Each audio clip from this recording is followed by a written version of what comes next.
Assalamualaikum warahmatullahi wabarakatuh. Waalaikumsalam warahmatullahi wabarakatuh. Selamat pagi anak-anakku. Selamat pagi.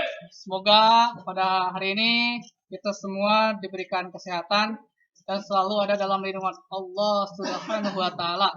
Amin ya rabbal alamin. Oke, sebelum ke materi, Bapak akan memperkenalkan diri terlebih dahulu. Nama Bapak Sandra Kusdiara. Pada kesempatan hari ini dalam acara masa pengenalan lingkungan sekolah SMK Kesehatan Bakti Kencana Subang tahun ajaran 2020-2021. Di sini Bapak akan memberikan sedikit materi tentang kewirausahaan. Kita langsung saja ke materi. Untuk pengertian kewirausahaan itu sendiri, kewirausahaan merupakan suatu sikap atau kemampuan untuk membuat atau menciptakan sesuatu yang baru, yang bernilai dan bermanfaat bagi dirinya serta orang lain. Ya. Jadi di situ orang-orang yang berusaha adalah orang-orang yang memiliki semangat yang tinggi, mempunyai sikap, perilaku, dan kemampuan berwirausaha dengan baik. Oke. Selanjutnya, Bapak akan menjelaskan juga ciri-ciri kewirausahaan. Untuk ciri-ciri kewirausahaan, yang pertama, kita harus yakin kepada produk yang kita miliki. Kenapa kita harus yakin? Karena kalau misalkan kita pesimis atau tidak yakin dengan produk yang kita buat atau yang kita bikin, itu Bapak yakin produk yang akan kita buat tersebut tidak akan membuatkan hasil yang bagus. Begitupun pada saat kita penjualan ke konsumen atau ke masyarakat. Kalau kita tidak yakin, hasilnya pun tidak akan bagus. Ya. Oke, selanjutnya kita juga harus mengenal produk kita sendiri. Mulai dari cara pembuatannya, bahan-bahannya dari apa, ya. Kemudian pengolahannya seperti apa, dan juga pada saatnya penjualan atau pemasaran itu seperti apa. Dan kita juga harus benar tahu terhadap produk yang akan kita buat tersebut. Oke. Selanjutnya, kalau misalnya kita sudah membuat produk, kemudian kita pasarkan, kita jangan sampai berdebat dengan konsumen. Karena konsumen itu adalah raja. Jadi kalau misalkan ada masukan dari konsumen, kita harus terima dulu masukan tersebut. Kemudian kita saring, ya.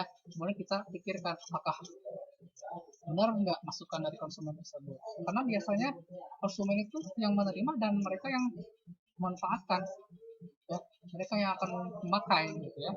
Otomatis segala hal kekurangan dari produk yang kita buat itu pasti ada masukan. Itu sebenarnya bagus juga karena untuk kemajuan kemudian ada lebih ke arah yang lebih baik lah pada produk yang kita buat. Kemudian pada saat kita berkomunikasi dengan konsumen atau pembeli, kita harus bersikap ramah, ya. Jadi pada pelayanan itu kita harus ramah, harus baik. Sampai pada saat kita menjual, ya, kita sampai beradu argumen sampai akhirnya menghasilkan sesuatu yang tidak baik, ya. Jadi kalau misalkan ada masukan yang tadi Bapak sudah jelaskan, kita harus terima masukan tersebut. Jangan sampai kita berdebat dengan konsumen, ya, karena itu akan menjadi produk yang kita buat itu menjadi hal yang negatif di masyarakat. Oke. Selanjutnya, kita juga pada saat berusaha harus mempunyai sikap yang jujur, ya, karena itu sesuatu hal yang baik. Jangan sampai pada saat kita membuat produk, kita membuat produk yang palsu, ya kan? Nanti pada saat ketahuan oleh konsumen bahwa produk kita itu palsu, wah, nanti produk kita menjadi tidak laku, hanya laku beberapa saat saja, tidak laku secara jangka panjang, ya. Kemudian juga kita harus berani pada saat pemasaran, kita jangan malu-malu, ya. Kemudian kita jangan sampai pada saat kita pemasaran itu kita malah takut pada saat pemasaran, ya. nanti hasilnya produk yang kita buat itu tidak akan sampai ke masyarakat. Masyarakat tidak tahu produk yang kita buat itu. Ya. Nah, setelah kita membuat produk, kemudian kita setelah pemasaran, kita juga harus apa? Harus menciptakan sebuah transaksi. Transaksi itu untuk apa? Ya kalau kita membuat produk kan kita harus sampai ke konsumen, dan konsumen itu harus bisa tertarik dan membeli produk kita. Akhirnya di situ jadi transaksi jual beli. Dan di sana kalau bisa terjual transaksi pada saat transaksi itu kita dijual dengan banyak produk kita, otomatis keuntungan buat kita juga banyak. Itu mungkin ya. Oke, selanjutnya kalau misalkan kita ingin berwirausaha, kita harus mempunyai beberapa syarat. Ya, pertama kita harus punya modal. Ya, untuk modal itu sendiri, itu modalnya tidak hanya uang, ya, modal kemampuan, ya, kemudian modal tempat, barang-barang, alat-alat dan lain sebagainya. Jadi tidak hanya uang saja, kemampuan pun itu harus kita mempunyai modalnya. Karena kita harus kalau bisa membuat produk, selain mempunyai modal uang, kita juga harus punya kemampuan untuk membuat produk tersebut. Ya, oke. Selanjutnya kita juga harus mampu membuat rencana bisnis. Ya, jadi kalau misalnya kita mau berwirausaha, kita harus mempunyai rencana, harus direncanakan terlebih dahulu. Jangan sampai kita tidak punya rencana, langsung saja membuat produk, hasilnya nanti produk yang kita buat gagal di pasaran. Kita harus, jadi kalau misalnya berwirausaha, kita harus mempunyai rencana terlebih dahulu dan direncanakan dengan baik dan matang. Oke. Kemudian kalau misalnya kita menjadi wirausaha atau ingin berwirausaha, kita juga harus dapat bekerja sama dengan baik. Bisa bekerja sama dengan karyawan kita, bisa bekerja sama dengan rekan bisnis kita, ya, kemudian bisa bekerja dengan konsumen itu sendiri.